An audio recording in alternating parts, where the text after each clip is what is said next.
નમસ્કાર, આપ જોઈ રહ્યા છો લખત ન્યૂઝ અપડેટ ચેનલ। તમામ સમાચાર અને અપડેટ મેળવવા માટે ચેનલને સબસ્ક્રાઇબ કરો અને બેલ આઇકન પર ક્લિક કરો જેથી તમામ સમાચાર અને અપડેટ તમને મળી રહે।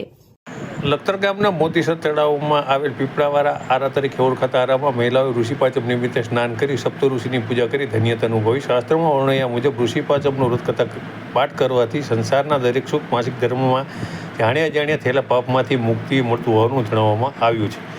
ભાદરવા સુદ પાંચમના દિવસે ઋષિ પાંચમનું વ્રત ઉજવવામાં આવે છે। આ વ્રત ખાસ કરીને મહિલાઓએ સ્ત્રી દોષથી થતા રોગની મુક્તિ માટે કરવામાં આવે છે, જેમાં ગ્રામ્ય વિસ્તારમાં સામા તરીકે અને શહેર વિસ્તારમાં મોરિયા તરીકે ઓળખાતા ધાન્યનું સેવન કરી ફળાર કરી તળાવ, નદી, ડેમ, સરોવરમાં જઈ સ્નાન કરી નદી કિનારે નદીથી નજીકના મંદિરમાં જઈ હિન્દુ ધર્મના 7 એવા જેમના નામ ઉપરથી ગોત્રના નામ પડેલ છે તેવા કશ્યપ, અત્રિ, ગૌતમ, ભારદ્વાજ, વિશ્વામિત્ર, જમગ્નિ અને વશિષ્ઠની માટીમાંથી બનાવેલ મૂર્તિની પૂજા કરવામાં આવે છે।